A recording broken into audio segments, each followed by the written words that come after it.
everybody, welcome in and welcome back to episode number 117 of the Free Count Now podcast. My name is Era, and joining me this week after a very, very, very fun and, well, some may say concussive weekend, Jackal Joker and Big Man Mike. Boys, how you doing? I feel great. My head feels fine, too. It's wonderful. Oh, I feel great. Yeah, I had a great time sitting here watching at home. That makes one of us. Out of Two of us. He's still concussed. Out of respect for everyone here, I will keep things respectful and cordial for the podcast listeners, because I know some things have transpired with some of the men that are in this call right now. However, Not me. Not me. Don't pull me into this. No, it's there's a reason why my headphones are broken, and it's definitely not because of the one in Philly right now. There might be a little bit of blood on my title that's representing my company that I had to take away from someone who was too busy sitting on his ass. But beside the point, I will keep things respectful and cordial to the people that are here. Mm-hmm. We'll see how long you have both. There's one person that's not here. The one that probably broke the headphones. Yeah. There's one person that's not here. And again, knowing what I know now, only shows up when it's fucking beneficial for him. Only shows up when he can get something out of it. Only shows up when he can plug his little fucking channel that he hasn't touched in 2 goddamn years. Only gets to show up when it's beneficial for him to get the rub. When he can get something out of it. After the entire fucking weekend, he comes in to my home. Oh, I'm gonna help. I'll be respectful. I'm gonna help. You pretentious fucking asshole. I feed you, and you constantly complain about the fucking food that I paid my good goddamn hard-earned money for to get to put in front of you, and it's too wet, it's too soggy, it's too spicy, I don't want it. Who the fuck do you think you are? You come in, you throw up all over my bathroom. And, oh, your toilet was dirty. You didn't even keep your puke in the fucking toilet. You really? Pretentious asshole. I had to wipe it up after you were already gone. You eat while you were editing in my setup. I have to clean up after you again. You come into my house. You put your feet up on all my shit. Who the fuck do you think you fucking are? I cleaned up after him a lot, too. Even still, he is too good. Mike, take care of this for me. Danny, take care of this for me. I swear to God, if you were even considering asking Lexi to clean up anything for you, I was going to have a big issue with you, and we were going to settle it right here and right fucking now. Who do you think you are? You're waltzing in here. Mr. Fire Guy Kev, I got 88 subscribers under my belt. I had a Red Dead video hit 700 views. Congrats, man. Now the biggest thing you're known for is editing my pre-show. The biggest thing you're known for is trying to make my show all about you. I ain't standing for this shit any longer. I am announcing it right here, right now. The main event of Jackalmania 6, the main event involving that title that you and I bought 10 years ago, Kevin. We bought that. That title is engraved with both of us. And now next year, that is going to be the reason that we get torn apart. In the main event of Jackalmania 6, it is going to be Jackal Joker versus Fire Guy Kev one last time. I gotta take a fucking lap. I gotta. Well, yeah, well, he Well takes said. that lap. I mean, listen, if you guys want to see why he's all worked up like that, you can go back and watch. I think right now it's at least on Jackal's Twitch and YouTube, but it's coming to the 3 Counting Out podcast YouTube soon whenever it's edited, because there was a lot of action that happened this weekend, particularly with Jackal getting hit in the head. Fire Guy Kev did the one thing Jackal couldn't, which was a surprise to, I think, legitimately everybody. That was beat Tommy. It's true. I almost fainted. Almost fainted. Yeah, that's true. I was not expecting for friend of the program, Tommy Vendetta, to be put in a dumpster against FGK. And Tommy, I want to apologize. I put my cat's used litter in that dumpster because I was pretty sure you were going to put FGK in it. And I guess FGK did go in it eventually, but not the right way it should have turned out. Maybe another sore point here for Jackal. I think with the way that everything happened, I think he had a little bit of a fire under his ass, and I don't know if Tommy. Oh, the firing guy Kev. Yeah, I don't know. I don't know if Tommy expected that one too much. It's fine. No, yeah, he was very aggressive the whole time. Like, put him in the dumpster, 4 or 5 times? Yeah. Crazy. I think it caught him off guard. Listen, Kev still got his ass whooped in that match. So I think sometimes you can win a match, but you can still not be a winner in the grand scheme of things. So I think Tommy and there were a delivered couple new on champions too. Yeah. There were a couple new champions on the night.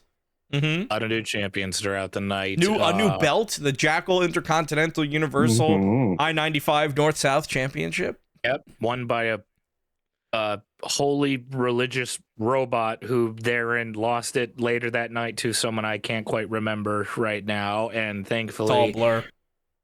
My fiance, the Worm, is now the new defending Jackalmania Women's Champion of the World after knocking off Dream University and the Pokemon. Pokemon. That was an unfortunate result, maybe a bit of an oversight on the bookie's part by having the Pokemon be that late of an entrant, but that's I thought you were doing like a viewer for number 30, and the Pokemon. Well, the Pokemon was like 25, right? Jennifer Coolidge was 30. Oh, yeah, Jennifer Coolidge number 30 was. That was a good I forgot to ask this because I brought it up during Jackalmania. He was back there. Is R-Truth still there, or did you finally get him to leave? No, I think he tore down the set, like he folded in the Statue of Liberty, and I think, like, you know, those old fold-out couches that you can get sucked into when it folds back in. I think he's in the Statue of Liberty setup right now. It's weird that he's the SmackDown Tag Champ. I don't know how he's going to defend those new titles. Well, he still, again, he thought they were the 24/7 tag team titles, so. So he could defend him, R-Truth also thinks that Jelly Roll is Dominic Mysterio. Oh. He also thought Damian Priest at Jackalmania, and I quote, was tall Eddie Guerrero. So, man, from what I've heard, we went from this past week, but 2 weeks ago, we went from one of the best SmackDowns of all time to a very, very, very, very, very quick bring you back down to reality SmackDown. If you're talking about this past week's, SmackDown. Fun fact, and this is a true fact that you can look up, Jelly Roll was the most televised person the whole night. 3 backstage segments, a match, and then another in-ring segment. If my headphones weren't already broken, I was about ready to break them again. I hate that. Hey, did you know another fun fact? Jelly Roll moved to Orlando to train for 3 months to become a WWE wrestler. He moved to the Orlando area. Did you know that? Hey, did you know that Jelly Roll moved? They only mention it every fucking time they get a chance to. Hey, did you know that Jelly Roll moved to Orlando to the Performance Center? Did you know? Wait, you're telling me Jelly Roll moved? I think Jelly Roll moved to Orlando to go to the Performance Center. Who knew? First I've heard about it. First time. It's crazy. So what's the is it going to be him and Danhausen versus Miz and Kit? Is that the match? God, I hope that not. wouldn't surprise me. God, I hope that not. wouldn't surprise me. And it sounds like it tracks though. That's the thing.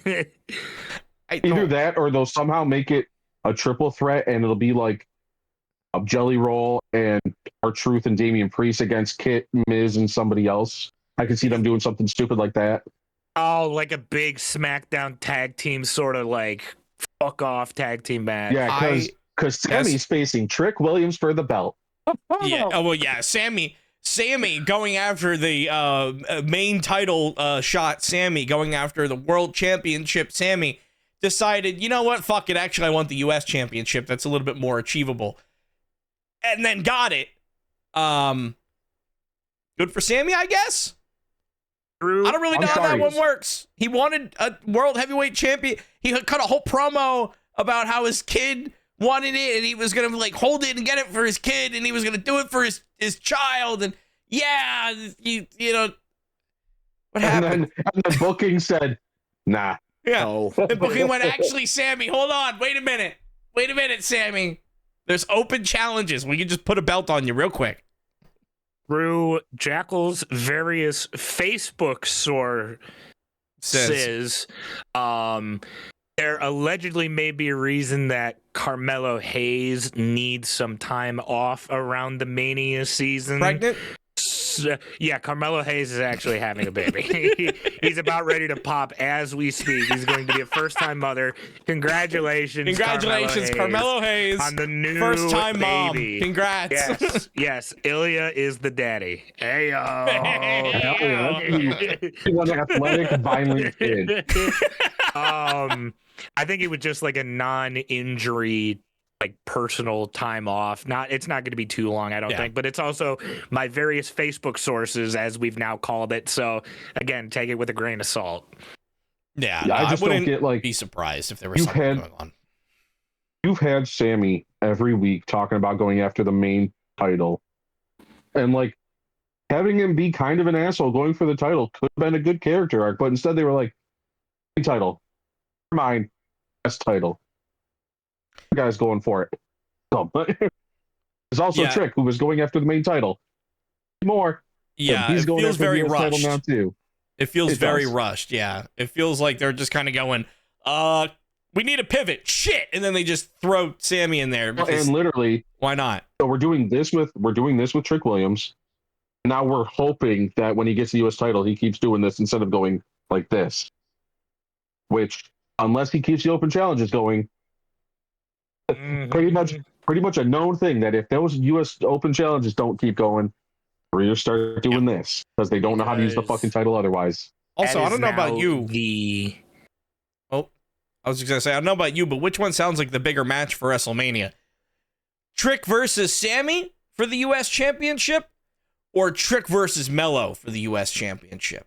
Which one sounds like a bigger WrestleMania match? Almost like there's a bunch of history there or anything. Exactly. Trick Mello sounds like the match to do, but I guess not. You know, blow it on an open challenge, change it on a SmackDown. I guess that's fine. Maybe they are I'm okay with it. trying to save it for maybe a main event feud down the line. I don't know. I'm not the Chat GPT there have in charge of booking shit right now.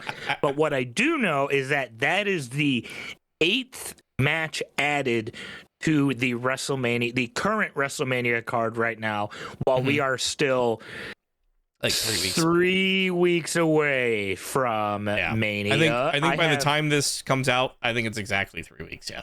I have all 8 matches in front of me. Would you gentlemen like to know what is night 1 and night 2? Sure. We don't have to do pick'ems yet, but yeah, we can. No, yeah. just do. Yeah, we can bullet point. Yeah. Keep them fresh. Mm-hmm. At the moment, slated for night 1 is Jade versus Rhea. Jade and the Pussy Destroyers, or whatever I called them last week. Yeah.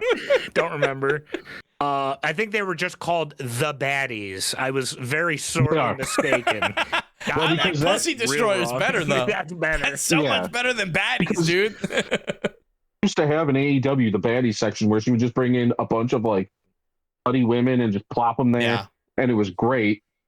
And then they, WWE's like, well, we're family friendly, so they took that away, and now they're just the Baddies. And it's just Meechin and BFAB. is AJ versus Becky for the Women's Intercontinental Champion. AJ Lee versus Becky. Not AJ Styles. AJ No, yeah, Lee. AJ Styles is in the Hall of Fame. Watch the fuck out of that. I'm so excited for AJ Styles to only talk for 5 minutes during the Hall of Fame and Stephanie to get a whole entire hour and a half. Oh, yeah. Thank you, Hunter. We appreciate it. Yeah, she's closing the Hall of Fame so she can go like Heyman did. Oh, yeah, she's going all night. Also on night one, Oba versus Brock, which is shaping up to be, at the moment, I would say my most anticipated match on the card right now. That one's looking very good, but also that could change tonight as Raw is emanating from the world's most famous arena. And guess who's there? Garden, Brock Pissboy Lesnar, allegedly. You got it. No, he's there. Yeah, he's going to be there. No, alleged with the piss. Oh, yeah. He's not going. That is confirmed. He's going to be there. Allegedly. Yeah, no, he is at Madison Square Garden. Yes. Yeah, he's there. And in a shocking turn of events, as we've talked about in the past, slated right now, Cody versus Orton is the night one main event. Not that makes sense. Punk Reigns. And that is the we're fighting for our apparent love child, i.e. Jelly Roll, I guess, because the whole thing of Orton RKOing Jelly Roll at the end of SmackDown was like the exclamation point. Well, I mean, you know, Randy Orton was making a phone call, and Ted DiBiase Jr. just got his charges dropped. So there is an opportunity for Legacy to come in. Yeah. You steal how many millions of dollars, and they're just like, nah, get out of here, you rascal. It's hey, fine. man, it pays to be rich, dude. You can do whatever the fuck you want, bro. You're not wrong. You're not wrong. Can't wait for DiBiase to get 1 year a 1 year contract, and then he's back at WrestleCon charging $120 for a signature. Ted DiBiase Jr. is a prime candidate for NXT coach. You know, never did anything, but not a bad wrestler. You keep him around. What's the and introducing the newest coach to WWE LFG? It's Junior, everybody. Taking the place of fucking Michelle McCool. Also, speaking of Michelle McCool, real quick, what the fuck does she offer on Undertaker's new podcast? Oh my God! Question. Good question. A southern accent. I listened to the JBL one. Oh, it was good. I just listened to that at work today. The entire episode, Michelle. Oh wow, that's crazy. Oh wow, that's wild. What the fuck? Why are you here? Well, that's what happens when you go from Undertaker used to have a wrestling fan as a friend that did the podcast with him that was knowledgeable about the fucking thing and could do interviews to just Michelle going, hi. To be fair, Michelle McCool might be the only one keeping Undertaker doing that podcast. If you watched it when he was doing it with the other co-hosts, the one guy saying, "Yeah, Undertaker." It might be if you want me to show up to work, we're gonna do it in my fucking house, my gym with my wife. Yeah, fuck you. And at the moment, slated for night 2 is Sammy Hogan taking on the Lemon Pepper Steppers, Trick Williams for the United States Championship. Oh, God. Trick wins. It's rough. Well, I'm going to just say that one now. Trick's going to win. If they don't, that's the dumbest fucking decision they've ever made. Move on. As now the former underdog, now main event, Sami Zayn will probably open the night 2. I'd imagine. Yeah, get a hot, whoop that trick. I don't know. I feel like if we could start the night with whoop that trick, I think that would get that place fucking hype. It means they're not going to do it. It's going to be match 3. And also what I thought you just said parlays into the next match that is announced and would be a really good tag team. I thought you said wolf that trick, i.e. the Samoan werewolf, Jacob Fatu, taking on Drew McIntyre in an unsanctioned match. Hey, Triple H, you can have that tag team for free, please. Wolf that trick. Wolf that trick. Trick with his persona. I think this match has the opportunity to steal the fucking weekend. I think Fatu and McIntyre have the opportunity to fucking look. I want to make this clear. Nick Aldis announced it for WrestleMania as an unsanctioned match. So a match sanctioned for WrestleMania is an unsanctioned match. Yep. My question about it being an unsanctioned match is kind of in the same vein. That's sanctioned for WrestleMania. Well, unsanctioned matches generally happen last. Because it's supposed the gimmick is that the show's over and there's the show's over. Like AEW shuts the lights off. Yeah, you're supposed to blink the lights, and that's the whole gimmick of the fucking match. And then it's just a no DQ. So, are they main eventing, or is this going to be like, hey guys, for the next like 20 minutes, we're just taking a break, intermission. Triple H is getting coffee. I desperately want them to like throw to an intermission on the card, and then they just come out and fight during the intermission. like still keep the pay-per-view going, but just to kind of like keep the gimmick in there, because otherwise an unsanctioned match is just no DQ. It's just no DQ. They cut to a concession stand, and it's just like a guy standing there with a hot dog waiting in line, and then you just see Drew come out of nowhere. No, they're not going to do that. They're going to put it on probably like second or third, but you know. The following is a unsanctioned match. I bet they'll do something stupid. It'll be first. They'll be like, "Oh, we're still setting up," and then those two come out and fight. Well, that's not even part of it. That's not it. What would have been great is if they did it like AEW sometimes does, where their pre-show matches will spill in and the pyro goes off and they're still in the ring. Yep. They're not going to do that, though.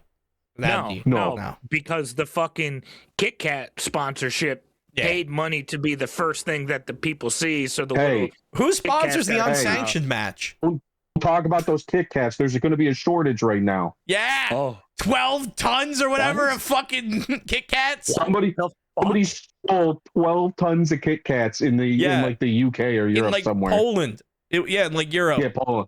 Yeah. Fucking stole it, and so there's going to be a shortage now. now. Kit Kat heist. 12 tons. Buy your Kit Kats now. By the time you hear this episode, there's a shortage, baby. Invest in Kit Kat. Unwrapped, dark chocolate, mint chocolate chip, all of them. Grab them all. Buy your Kit Kats now. If you hear this, it's too late. Speaking of other things I would like to invest in, I'll let you figure out the rest of that euphemism. Stephanie Vaquer versus Liv Morgan for the women's championship match. No. About $5.99. This one, very good. This one, I'm most excited about to see what the Raquel and Roxanne do, because I think there might be a little rumbling that Roxanne shows back up tonight. Confirmed that she comes back tonight. Oh, confirmed. Coming back from injury. A triumphant return to the Judgment Day that she left behind. Nothing else has changed. Finn Balor's totally not out on his own. Yep. Well, I was going to say, you know who else is showing up tonight? Finn Balor to address what happened to him. Also confirmed. Yeah, so I think probably Roxanne comes out there in that then, probably.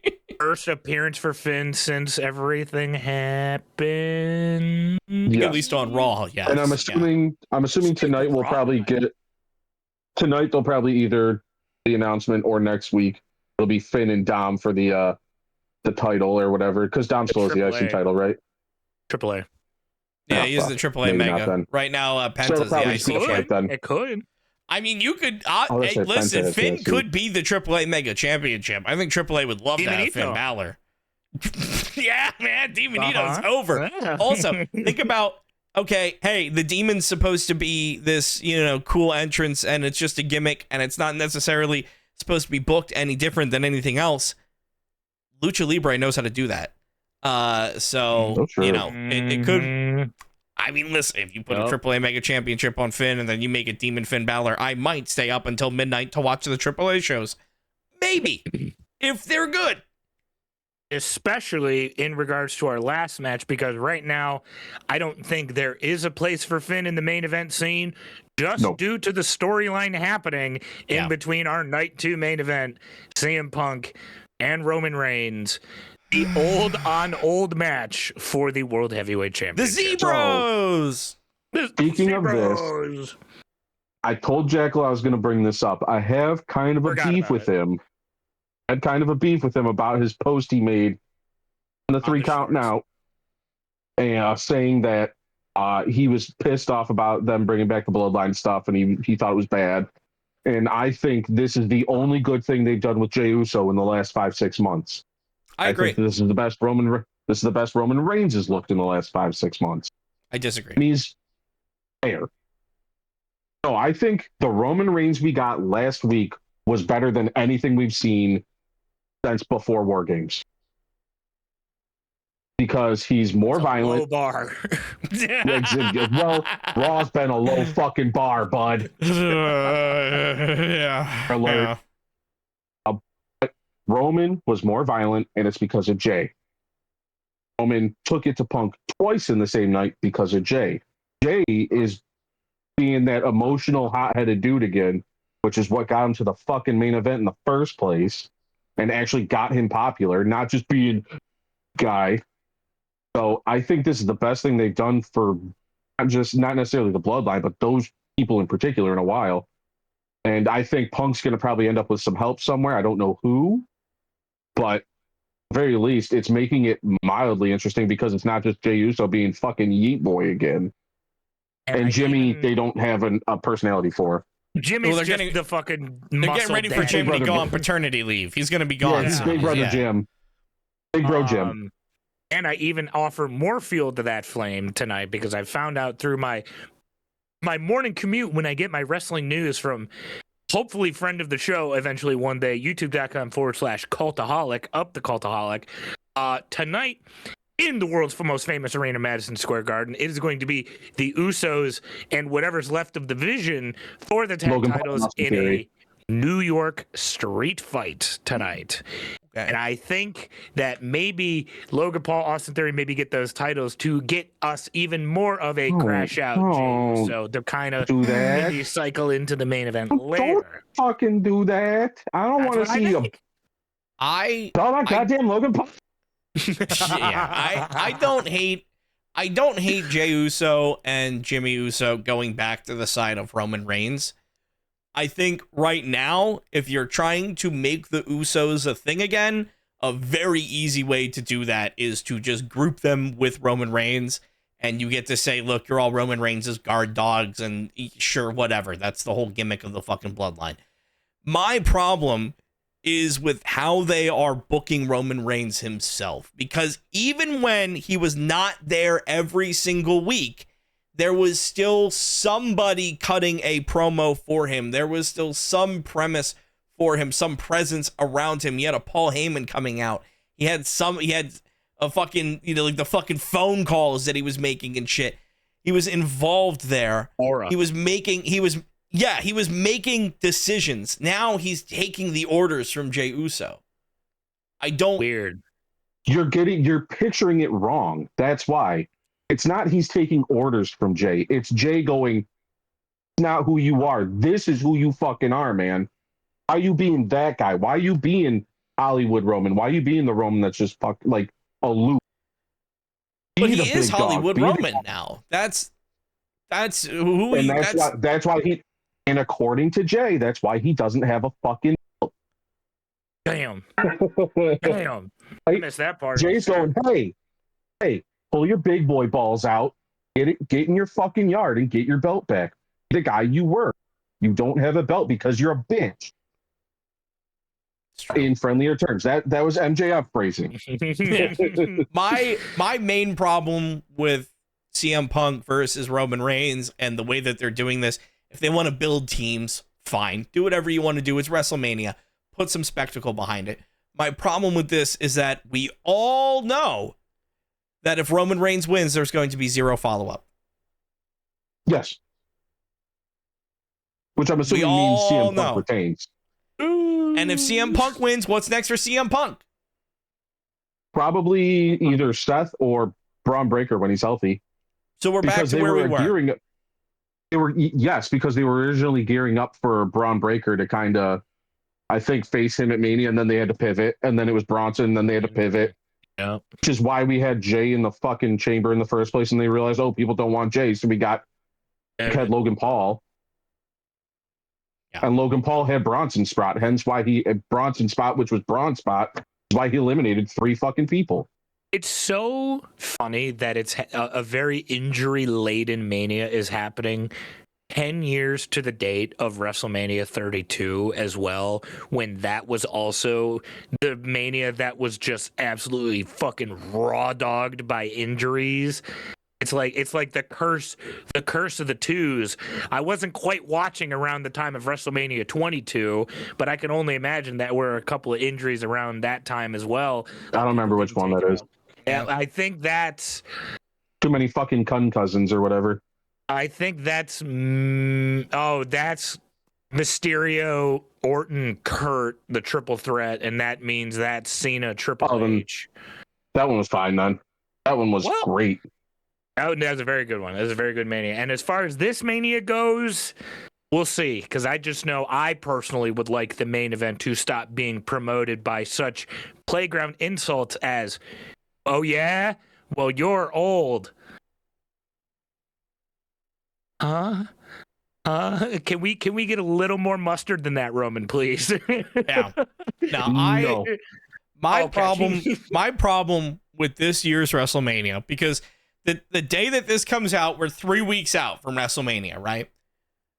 I don't feel like we're 3 weeks out from WrestleMania. No. We're sitting here and we're talking about all of these matches, and these feel like normal, yes, PLE matches, but normal run-of-the-mill PLE matches. The spectacle of WrestleMania is gone. There's no more Undertaker streak. There's no more fucking dumbass battle royales. There's no more Mr. WrestleMania picking his opponent. Roman streak. There's no Roman. Exactly. There's no Roman streak. Yeah. There's no Gunther streak. There is nothing. There's no Cody trying to beat Roman. There's nothing. Yes, there are stories, but there is nothing that's like the big spectacle of WrestleMania. We know that we're going to get the celebrity spots. We know that things are going to happen in a certain way because it's WrestleMania. But there's like nothing where it's like, you know what? I really want to buy WrestleMania specifically for this match. There's nothing that pulls me in. You know what's even worse is that normally when I think of Mania, since WrestleMania 32, hey, there's a little thing that was called NXT TakeOver that was always the night before or just before the show in general. Mm-hmm. And that's not happening anymore because it's this fucking weekend. It's not just this weekend, it's tonight. And that's because a cock. Their contract ends. And also, before we get into Stand and Deliver, 22 was the one that had Edge defeating Mick Foley in the hardcore match, which was the spear wrapped in razor, the table, the flaming table. A good pay-per-view.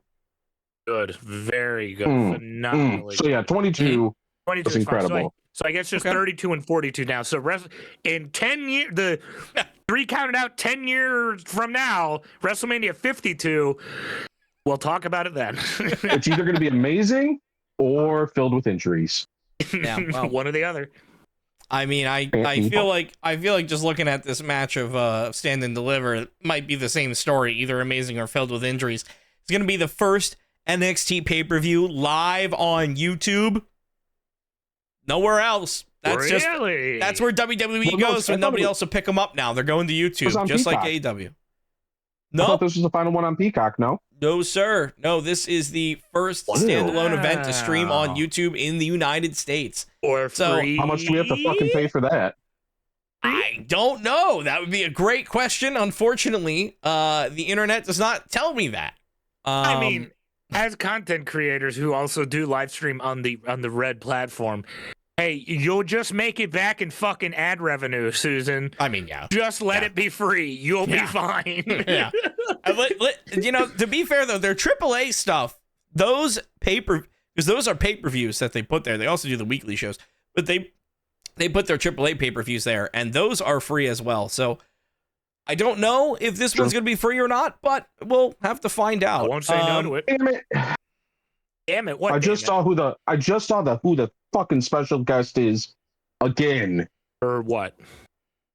NXT Stand and Deliver. Who's the special guest for NXT?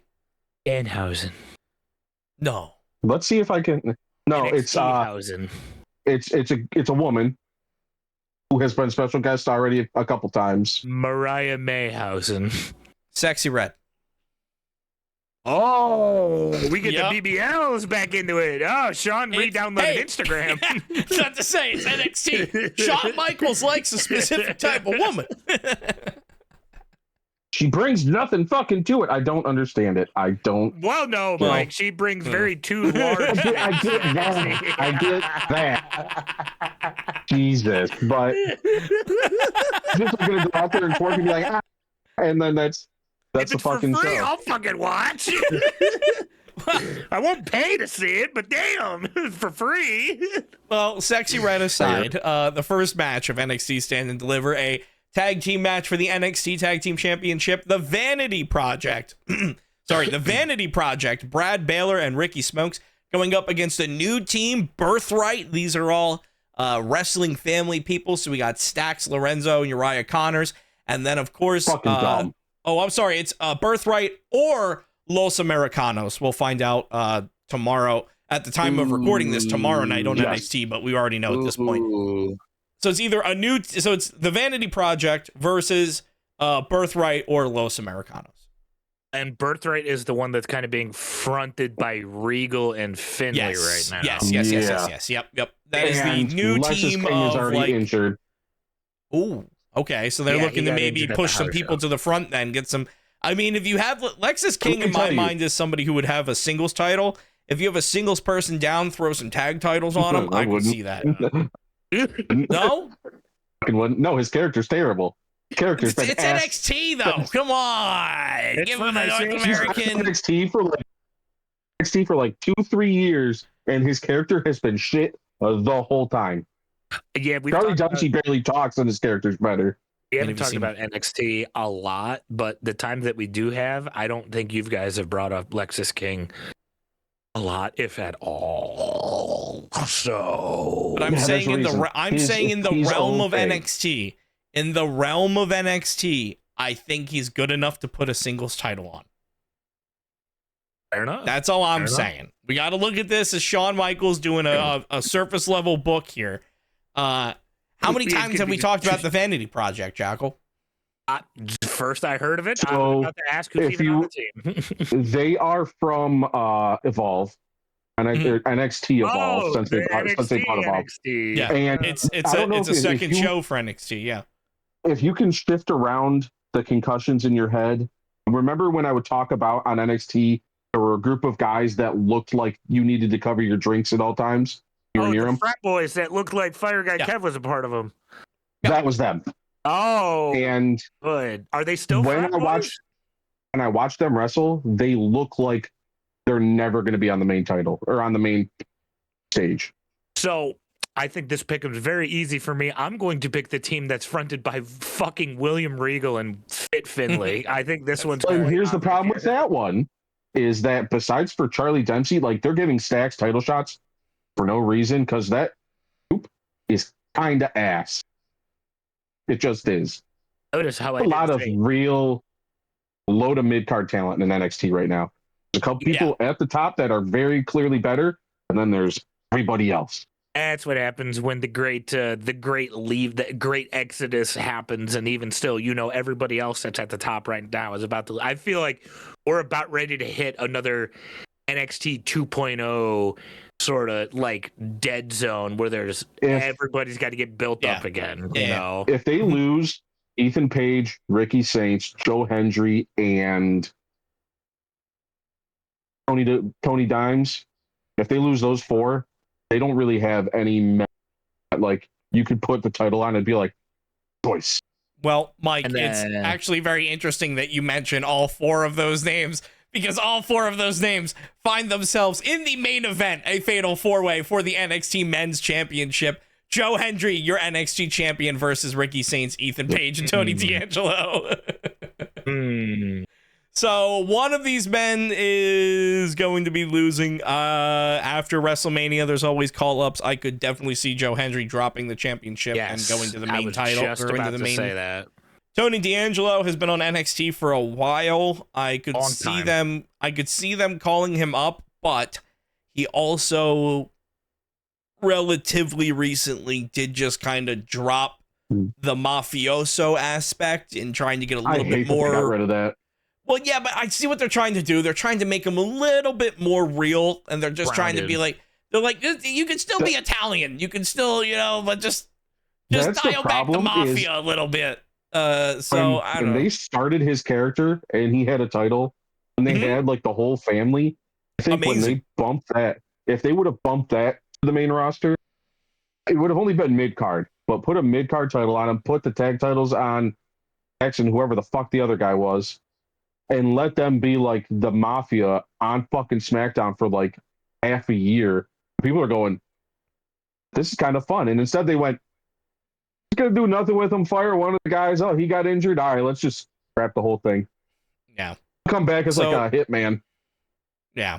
So, and then you got Ricky Saints and Ethan Page, who are two obviously established people, established wrestlers. Yeah. And just chilling in NXT because the WWE doesn't want AEW to have them. AEW is keeping them in catering.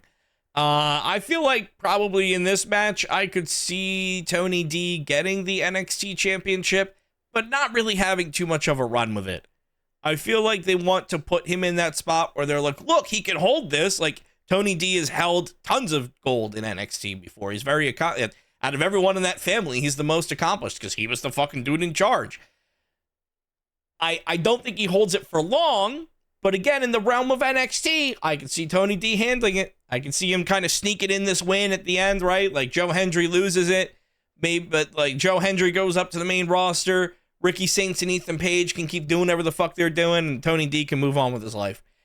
And in the process, you build a little bit of a star in Tony D. I think he would need to have a good run to really be considered a star, but I think you at least kind of put a little bit of credibility on him if he has a belt, That is kind of very similar to my thought process here because realistically, I think the winner of this match is going to be the only one that doesn't get called up to the main roster. And at the moment, I think it is Tony D, just purely off of the fact of trying to figure out this new character a little bit more because he is a proven tag team commodity at this point. But now that he's kind of on his own, I think they're trying to work him up to get to that sort of solo level with the new character in tow to make sure both are on par until the inevitable call up. So at the moment, I think Joe, Ricky, and Ethan are all good enough to go to the main roster at this point because it is the yearly Wrestlemania cuts are looming around the corner as well. And I think those three are going to be very good people to help fill out the main roster too. I don't know if they call all three up right away. I think Ethan Page already has proven chemistry and history with Chelsea Green. Yep. And Page moving up onto SmackDown makes sense. If you're going to move Ricky Saints up, I don't know if him and CM Punk actually have beef or not. If they don't and they get along, I think putting him on Raw, being able to cut great promos, would be pretty good. Because Ricky was there when the Jungle Boy shit went down, right? Yeah, and I believe it was either that pay-per-view or the one before or after it that Ricky faced CM Punk in like a no DQ or whatever type of match. Yeah, and that CM Punk versus Ricky Saints was one of those ones that had me questioning how real some of those promos were because. Interesting. At least in those promos, maybe it was great pro wrestling, and this is exactly what they wanted us to think. But it kind of sounded like CM Punk really didn't like Ricky Saints. Right. Oh no. And as somebody that likes Joe Hendry, like we all do, yeah. When you put him on the main roster, and you're thinking about the way they book the main roster, where does he go? You before Elimination Chamber, I would say exactly what Danhausen is doing right now. But now that it's after Elimination Chamber, Mike, that's a great question. Because I think he sits at mid-card for a bit and then is all of a sudden not on TV anymore. Because he would get some amazing pops. But here, what are they going to try and do? They're going to try and change his music, change his look, or change something else he does. And if you do that to Joe Hendry, ruin Joe Hendry, right? Only the final boss is allowed to do any sort of concerts on WWE TV. That's the bottom line because the final boss said so. Because look at what they did to Jordan Grace, even though she was one of the most talented things out of TNA. She hasn't done fuck all. So I'm worried for Joe Hendry. Worried for Joe Hendry. I agree. Especially being a comedy act. He's but even not really. He's really not. He's really not a comedy act though. Like Joe Hendry he's an entertaining dude. He's not always a funny dude. You know what I mean? Like he can wrestle, he can fight. He's one of the very few people that is actually he started pro wrestling first and then trained in amateur wrestling to become a better pro wrestler, to understand the mechanics. So. Yeah. Like Joe Hendry can go, but WWE, I don't know if they're going to let him do that. I agree. I think he's unfortunately a mid-carder for life, but a main eventer in all of our hearts. Exactly. That's why I don't know if he gets called up right away. I don't know if Ricky gets called up right away. I think out of the three of them, Ethan Page would probably be the first to go. Yeah, maybe. Well, we know his ass ain't winning. Yeah. No, I don't think Joe Hendry comes out of this one. But could be completely fucking wrong. Yeah, we'll see. Because again, NXT, they do have to make some stars if, they truly are having that exodus as they usually do. They also have some stars returning, though, because they had Johnny Gargano come back. He's no longer depressed after Candice LeRae gave Danhausen $20 to lift the curse. Oh, no, he's still depressed. He's still depressed. Oh, is he still depressed? Oh, I thought he was happy again. He likes NXT. Why is he depressed? No, he won. He won by Candice LeRae pushing him over, and he just fell on top of the other guy. So stupid, but it's so funny. Okay. Anyway, he was in the corner. He was in the corner all sad, and she pushed him. Anyway, I don't think Johnny Gargano is really going to be the focus of this match. I think the focus of this match is going to be a future star for NXT and probably WWE in the long run in Miles Bourne, Randy Orton Jr. Hopefully. Miles Bourne is currently the NXT North American champion. This is a match for the NXT North American Championship. And quite honestly, I think Miles Bourne is probably going to defeat Johnny Gargano. Give him a nice, credible win. And Miles Bourne gets to look like Randy Orton, have a WWE championship, and sleep with Stephanie Vaquer. Only downside? He has Dolph Ziggler's finisher as his finisher. Oh, I thought the downside was that he can't hear anything. Well, yeah. No, he does fine with that. It's true. He doesn't really let him hold it back. Yeah, he does have the zigzag, though. Yeah. It's like Randy Orton and Dolph Ziggler if they had a baby. To be fair, though, one thing. Dolph Ziggler is an amazing wrestler. True, very true. It's great. He can't sell quite as well as Dolph, but he can hit the zigzag. Well, yeah, all in due time. That's why I think Miles Bourne is going to be a star for a very long time in NXT. I hope so. And when he goes up to the main roster, I feel like he's immediately getting thrown into that title picture. So I could definitely see Miles Bourne walking out here, still retaining his NXT North America's championship. Why not? Yeah, he's going to whoop Johnny Gargano's butt so Johnny Gargano can be sad on another Twitch stream again. Again, stupid, but fucking funny. I respect the commitment, though. Every now and then, a comedy gimmick works. Oh, my God. Dumb as shit. Why are you sad? I can't say. Okay. My friend left. I don't have a title. Ask anymore. I have nothing. Why are you sad? Because Creative said so. I'm going to get sent back down to NXT and be there for another, 3 years again. Yeah. Wow. Johnny Gargano, I feel like, I don't know, maybe he's better on NXT. Maybe it's a better place for him. Maybe. Listen, it seems to me like anytime Tommaso Ciampa is not around and Johnny Gargano needs to have any kind of a singles run, it seems to me like he goes back to Orlando. Not the worst thing in the world. I don't hate it. I think you can have a lot of success on NXT. Call it as you see it. Listen, if you ask me, I think Finn Balor in NXT is more successful than Finn Balor on the main roster. Like, you're gonna have tons of success in NXT. It's a low bar again. I'm aware, but like I'm saying, like it's I don't think it's a bad place for him. I think Johnny Gargano goes to NXT, and I don't think he necessarily needs to win every match. I think Miles Bourne definitely has a lot more to gain on a win here. Well, sure. And it's nice to have a little bit of stakes, because this next match has no stakes besides, I guess, the possible, not confirmed, it's been hinted, lesbian love of Sol Ruca and Zarya.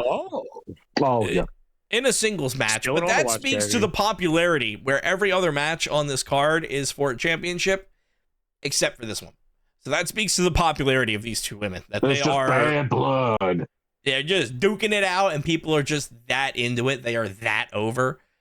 Again, going back to those kind of call-ups, I think Sol Ruca's going up. Yeah, absolutely. You have giant, muscly, especially after the Rumble. Rumble performance. Yeah, I cut you off there. Yeah. Yeah, you have giant goth mommy against super athletic surfer lady, and they were good together. Then obviously you have to break up a team, and when you do, you have to make them also divorce. So it's gonna be probably fun. I'm assuming Sol Ruca wins because they don't seem to care about Zarya that much.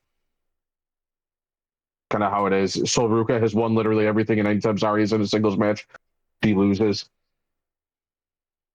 So I'm assuming Sol wins and then poops off to the main roster, which is totally fine with me. I think some snow snatching on the main roster is going to be good for everyone, and I think the whole concept of losing on your way out is only applicable in retiring. I think if you're just moving up to the main roster, you want to look as good as possible. So I think Sol has to take it here.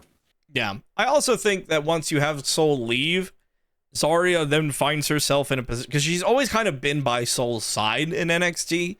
So if Sol does go up to the main roster, Zarya's by herself. And I feel like at that point, it's like, okay, now you become the killer. Like, you become this dominant force that you're supposed to be. And I mean, Zarya had that kind of presence before she came to NXT. So it's something she's very used to. We do have one more match here on the NXT Stand and Deliver card, though. A singles match for the NXT Women's Championship.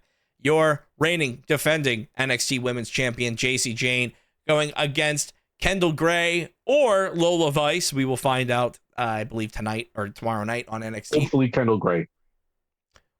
Kendall Gray, but something tells me, and that something being how Shawn Michaels thinks, I think it's probably going to be Lola Vice in this match. No.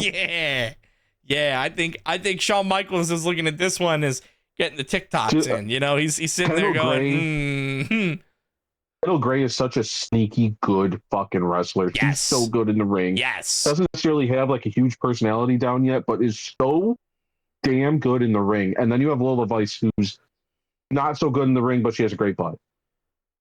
Apparently that takes you places. Fair.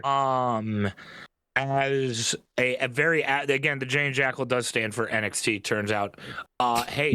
My thought for this year's NXT TakeOver main event, Stand and Deliver, I thought it was going to be Jordynne Grace taking on Mariah May, and neither of those women are here. Neither of the women are on the card. Of course, we are recording this. We are recording this on Monday, so yeah, Jordan's on SmackDown now. But she got called up. Yes, she's with Chelsea Green, kind of like I said, she's loosely associated. She's doing nothing on Green. SmackDown. She's hanging out in concessions. Yeah. But Mariah May not on Blake Monroe not on the NXT Stand and Deliver card. Now, again, we are recording this before NXT this week. A lot of things could change, but would you? Because again, Stand and Deliver is their WrestleMania. Would you like your WrestleMania match to be booked on the Go Home show? Because that's what would be happening to Blake Monroe if she was added on here last minute. Yeah, no. So maybe if it became a title match immediately, but otherwise, I just figured with the momentum that she was carrying over from AEW that she would kind of have a very kind of on top successful NXT run pretty quickly, but it looks like she's not even being utilized. Bingo. But she's on NXT. She was utilized, and then they got her over a couple feuds, and they were like, all right, we're done. Like her big no DQ match was okay in terms of WWE, but like compared to what she did in AEW, it was literally hitting each other with pillows. Yeah. No, she hasn't done anything near the violent matches that she's done in AEW. Although I do they neutered her. Although I do think Blake Monroe might be getting very lucky because while we're talking about hot blondes in WWE, we need to talk about Tiffany Stratton, who is apparently in some deep shit because she said that by the time she's 30, she wants to leave the WWE and go to Hollywood. And she's, I think, 20-something, 28. Oh, good old 20-something. Like that. Hold on. Yeah. I can call myself now. All I know, what, 20-something? 20-something. Yeah. She's 27. They keep on. She's 27. Fucking, I hate that I'm older than her. Jesus Christ. I'm the same age as Tiffany. Only by a couple months, though. All right, cool. All right, we're good. No. But yeah, no. So Tiffany Stratton, might be on the way out. If it makes you guys feel any better, I watched all of John Cena's career. And hey, you know what, Mike? You get to watch John Cena again at Wrestlemania when they, in case of emergency, break glass. Ticket sales are down. Bust them out of fucking cryo. Bring John Cena out. Special guest ref, though. Special guest host. Sorry, I got Jackal Mania on the brain still. If The Rock Dwayne Johnson. Oh my God! He shows up. I wrap my car around a tree. Dwayne Johnson? Are you Danhausen now? I was gonna say the Dwok Dwayne Johnson, but I couldn't get it out in my brain that way. Who's the Dwok? Yeah, he was gonna be Rain Johnson. See, Rain Johnson. Isn't that? Oh no! That was Ray William Johnson. I'm sorry. What's up, internet? I can't wait for Cena to tease that he's going to do something physical, and then nothing happens, and then the crowd. No, he's going to give one AA and then promote a movie. He won't. Mm-hmm. I don't even think he's going. I think he's going to be in a suit the whole time, not get physical once. Oh, I don't think he'll be in a suit. I think he'll be in his old attire. No, he said John Cena's retired, the jorts go away. Yeah, he said the jorts are gone, and it's suits. I Stephanie coming down to the ring. Judgment Day. As Raw started. I said Stephanie. Man. McMahon. I thought you meant Vaquer, asshole. No. Why is McMahon? Because they're in Madison Square Garden. They can't have Vince walk down the fucking ramp. And now we have Stephanie. Hey, do you know I'm in the Hall of Fame? I'm going to talk for 3 hours. Yeah, that's exactly what they're doing. They're going to promote their podcast and talk about the Hall of Fame. Speaking of Hall of Fame, did you guys see that they added Psycho Sid Justice to the Hall of Fame this year? Oh, okay. Yeah. And originally, they said that he was going into the legacy wing, which is basically the sandpaper hand job of, yeah, you still get a hand job, but you're just going to be in the Hall of Fame over here where you don't get the no, isn't the legacy wing because, they're dead? No, legacy wing is like, yeah, you get the rub, but we're not going to let you talk. It's just, hey, and everybody else is in the Hall of Fame too. Anyways, we're closing the show now. Goodbye. I thought it was for dead people. Well, I mean, still, most of it is like ravishing. No, what the Classy Freddie Blassie was like a legacy wing inductee. You said Sid Justice. Yeah, he has been dead for 2 years. Yeah. He died August 26, 2024. Yeah. So the legacy wing makes sense, Jackal. The legacy wing is for dead people. I don't think it's not that they're not letting him cut a speech. I think it's that they also can't talk. Yeah. Yeah. And then why? I remember seeing the internet got angry that it's in the legacy wing and not a main Hall of Fame probably introduction. That it took this long for them to put him in general. Everybody got so heated up that WWE walked it back. He is no longer a legacy now, and there is going to be a Sid Justice segment during the Hall of Fame this year because he is a main class introduction, alive or dead at this point.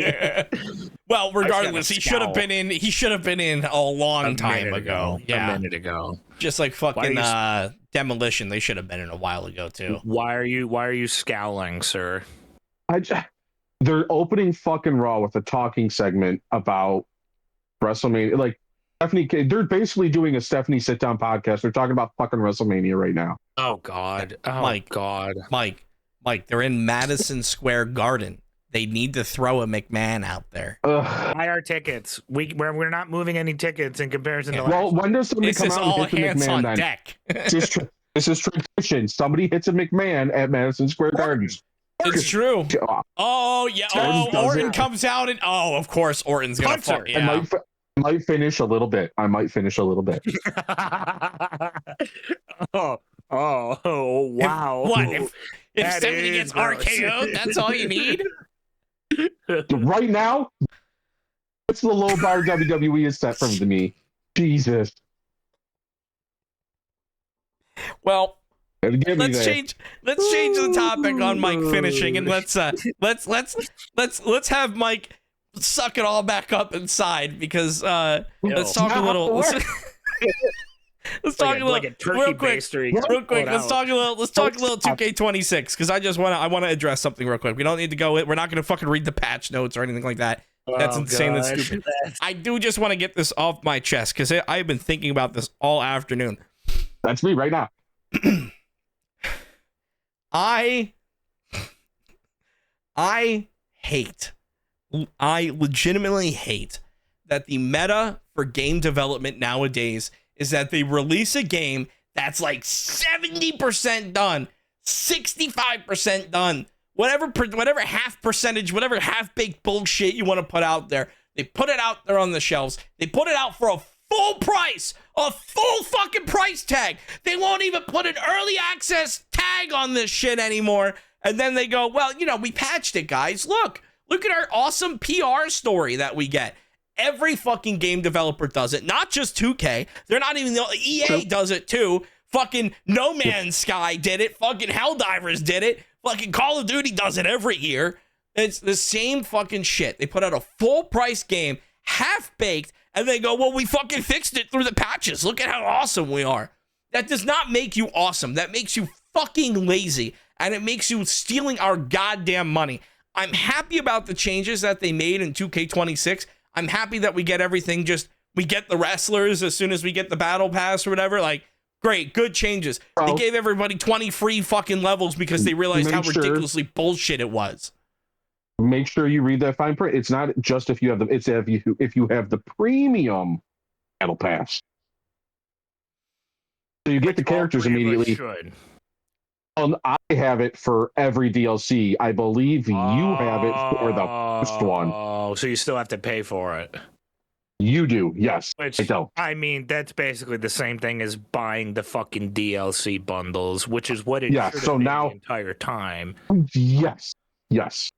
Because now you just grind it. You just grind it for fucking Air Jordans afterwards. You grind it for fucking arenas My Rise and shit, your fucking moves, My Faction shit, and Island. Yes, that's fine. I'm just so fucking sick and tired of these games coming out half baked and people being like, "Look, we did the right thing. We fixed it." Maybe fucking finish the game before you put it out in the first place. How many fucking issues did you have trying to record Jackal Mania? How many times did you say $100 game, by the way? And it's not because of anything that you did. It's not because you were trying to fucking break the game or anything. No, it was just trying to do a standard fucking create universe show mode. And you couldn't even do that because you can't even do fucking special guest referee matches in universe mode. In a custom arena, you can't do a special guest referee match in a custom fucking arena. Such a fucking half-baked game. Get fucked. I swear to God. Don't forget about the haters suddenly doing this. Yeah. Don't He's getting patched. Don't forget all the skin stretching in every single replay that you see, the nightmare creatures that are in the replay of the match. Thank God now I get all my characters in the first tier, though, which is what it should have been the whole time. Yeah. Yeah. By the way, still no fixes to their online servers. I haven't even touched any online thing at all. Because 2K hasn't been able to keep an online server since fucking 2019. Ever. And when you can get a fucking online game, the second you hit a finisher, the dude fucking leaves. And it's like, okay, great. I wasn't even going to go for the fucking pin yet. As much shit as we've talked about EA in the past, I say we, mainly me, at least EA, we can play a full game of college football with each other from start to finish with no fucking lag spikes, by the way. I would love to do an online. I would love to do an online My GM in fucking 2K26. We all get our own shows and try to outbook each other. I don't know that's going to work. There's no guarantee that's going to work. No. There's none. Or if it does work, there's no guarantee that it won't just crash and lose everything at one point or another either. No, it's I just because they did their giant patch today, and I understand that they went in and they fixed a good chunk of problems, but I just fucking hate when that's the answer. When they're like, you know what, it's fine, guys, we'll patch it. Jackal, you're a movie guy. We'll fix it in post. It's the same fucking half-baked bullshit. Except post is after the movie's already been released and a majority of your fan base has already watched the movie going, oh wait, hold on, we'll release the fucking Snyder cut once everybody's already seen the fucking movie. Perfect example. Fucking perfect example. Everybody's seen the original fucking Justice League. Oh wait, here's the good one. Sorry guys. Hey guys, I'm sorry we put out shit before. Thanks for the money. Pay us again and you can see it a second time.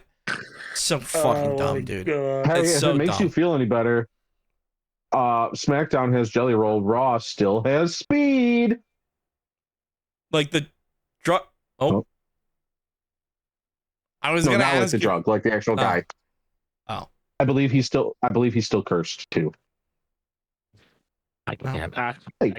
I need to go eat something before I rifle myself off the fucking. The road to WrestleMania do be a road.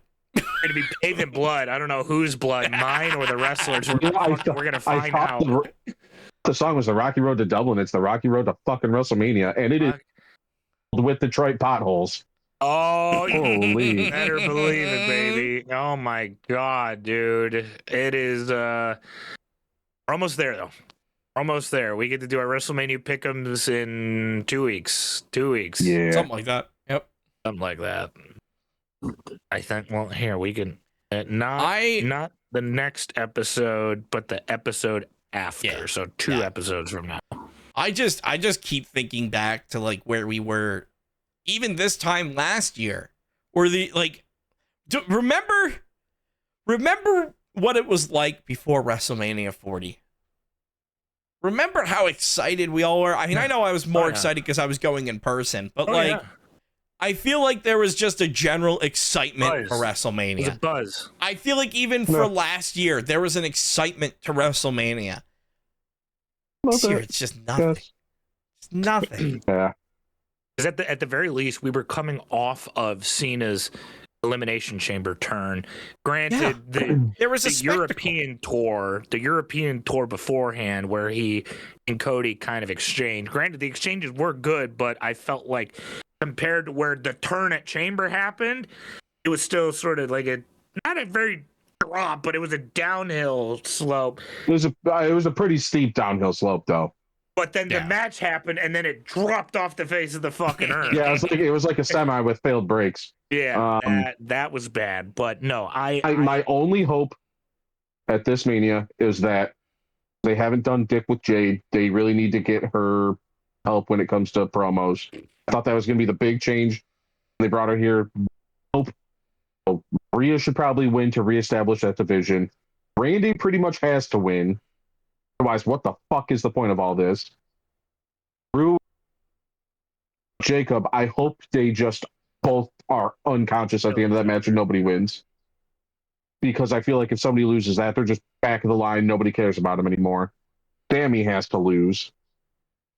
And everybody else, I don't really fucking care. I don't care about Roman, CM Punk. Whoever wins, like CM Punk, I guess, has to win because Roman will just leave for 6 months. CM Punk will win and then probably lose it to Braun Breaker. SummerSlam.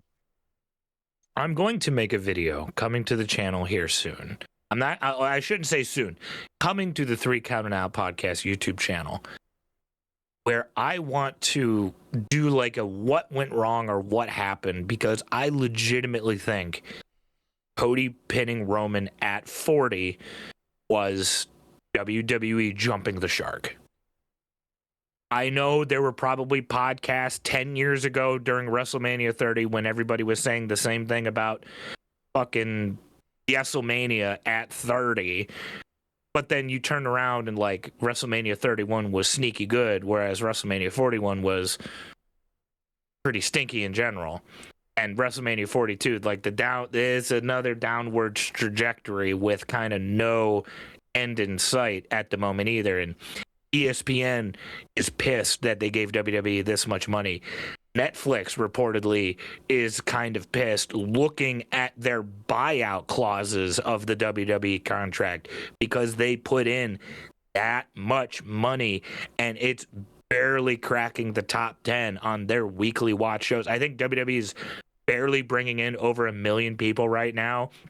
And the live action One Piece, I think, pulled like almost 12 million viewers. I think the first season of the live action One Piece is still the first season that aired like 3 years ago is still bringing in like 4 million viewers weekly. That's crazy.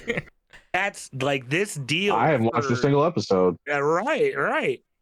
I think a lot of things are not going WWE's way, and I think a lot of these companies saw the trajectory from 40 and thought it was going to be much better than where it's at now. So I think I'll take. What happens when you start caring about money instead of the product? Instead of getting real greedy, but I think we'll see. I think that Cody winning at 40 was not WWE jumping the shark. I think the real mistake was Cody losing at 39 because there were so many people that got pushed back because Cody had to have another year of build. LA Knight got completely fucking ignored because Cody Rhodes had to have another year of build. He's a star that could have. Right now, what is he fucking doing right now? He's fucking going up against the Vision again for the 50th time. He's going at another fucking faction for the 1,000,000th time with the Usos and right fucking. Now, at this moment, sitting at ringside commentating on the Usos versus the Vision. Hey, LA Knight, we have WrestleMania coming up, okay? We need you 3 weeks out from WrestleMania. You know what we really need you to do to help the company? Sit on commentary. And drive an ambulance and throw yourself over a barricade and bust your fucking elbow. That was my favorite open because that was almost like an Attitude Era open when they got the ambulance to kidnap Paul Heyman and everything. It's one of the best opens they've done to Raw in the last year, hands down, because it felt like they were throwing it back and they immediately out the rest of it. Yep. And sucked so bad. I was like, shit, here we go. And then everything just fell right apart. Like, no. And Triple H's reason was good things come to those that wait. And we all assumed that it was wait for Cody Rhodes to pin Roman Reigns. And then Cody Rhodes pins Roman Reigns. And LA Knight is still sitting in catering. That like a lot of people are. 2022. Yeah. There's a lot of people that got pushed. There were the main event title scene, the WWE Championship for 2 years was Cody Rhodes and Roman Reigns. I mean, there was no opportunity to build another person in that spot if they wanted to. They screwed themselves over. They said an entire year of, look, Cody is that guy. And it's great that by doing that over those 2 years, they found somebody to step up into the John Cena spot. And when John Cena retired, Cody Rhodes was ready to take that and run with it. Awesome. You're going to tell me he couldn't have done that anyway? He didn't need a 2-year fucking run for the championship just to be able to go meet Make-A-Wish kids. I think he was doing that anyway. I think he's doing that because he likes doing that. Like some quick fixes right now in the WWE if you want to make the product immediately better. Usos, heels. Very easy. They're better as heels than they are faces. Get rid of the fucking Vision. It's stupid. It's fucking dumb without Braun and Bronson there. It's nothing. Logan is not good. Austin Theory has the personality of a dead fish. And here's another thing. Very easy to do. Let him use his full moveset. Theory has a pretty impressive fucking arsenal. Dominic Mysterio used his full moveset. He also has a pretty impressive fucking arsenal. Make the New Day guys again. Put them back in action because holy fuck, them as bad guys. It's real bad. And then fix your fucking main event title picture on SmackDown. Quit having people get cucked. Holy shit. Fix some of these people on Raw if you have to. Make it so CM Punk has somebody to fucking wrestle. He's already wrestled Drew before. I'm fucking go up against Jacob Fatu and go against Trick Williams. Him teaching Trick to talk shit, he's already pretty good at it. Getting to feud with CM Punk would be pretty fucking good. Easy shit to do to just make your show a little bit better. And when you have those mid-card titles and you have those open challenges, they do with Ilya and Carmelo, let them swing for the fucking fences every time, right? Just let them, hey, out there and have a fucking match. Need a half hour? Have a half hour. Go do what you do best. Put on a fucking show so that at the very least every week, instead of having a waffle stomp of a fucking show, you have something good to talk about. Because Jesus Christ, so far, most of these shows, God. There you go, Hunter. Ball's in your court now, big man. But, Mike, the question for the WWE is which one's going to print more money? Which one's going to get more people to buy more merch? Is it going to be if they have a 30-minute Ilya Dragunov match? Or is it going to be if they have like 5 or 6 different segments and they can throw as many superstars in there wearing this week's t-shirt? Delete that. Delete that. It's not superstars. It's celebrities. Oh. Well, I mean, they're calling Jelly Roll a superstar now. Oh, the concussion's worse. If he's a superstar of a WWE fucking legend, Jesus Christ. Well, hey, after Jackalmania, I would classify you as a legend, obviously. I don't want to get hit in the head with a championship belt. Thank you. Thank you. But hey, if you want to be here to continue to listen to us bitch and complain about WrestleMania and maybe be pleasantly surprised after WrestleMania, make sure you hit that like button, hit the subscribe button, hit that notification bell. We post every Saturday at noon, and then we have videos coming out just whenever the fuck we have them. There's My Rise coming out every Monday for a good long while now, and whatever else whenever we have it, Jackalmania, whenever we have it. Stuff coming out, so make sure you're subscribed. And if you're over on Spotify, make sure you hit that like button, hit the follow, and leave us a 5-star rating. We are a 5-star podcast. We greatly appreciate you, and it does help us. Go to w.gg and use code 3COUNT. Save yourself 10%. Helps us out as well. If you want to find more of me, you can find me over at twitch.tv/EraV1 or youtube.com at EraV1Music. If you didn't enjoy the things I said, and clearly Mike did not, don't worry. We're going to be settling all of this on 3C Dub sometime in the near future, you sarcastic bastard. If you did enjoy the things I said, don't worry. Twitch.tv/JackalJoker or YouTube.com/JackalJoker work just as good. And if you liked me, keep listening to this. Keep watching this. I want to be the face you wake up to. Put on body pillows. All 3 of us. Wake up to us first thing in the morning. If you don't like what I said, that's okay. I'm going to be in Jackalmania's writing room because we pump out better fucking stories than WWE.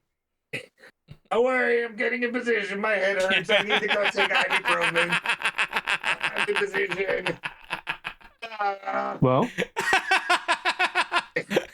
Oh, he's just laying down. He's just here. I'm gonna put I got my finger on him here, Mike. You count it. I didn't get a win in Jackalmania. Right, I'm like Dolph Ziggler. I didn't get a win. 1, 2, 3. Ring the bell. You got to win. Yeah. Hey. You call me when you need a 5-star match. You call Kev when you need a part timer to ruin your shit. The title. Not for the title. Oh. Anybody have any ibuprofen? I have a headache.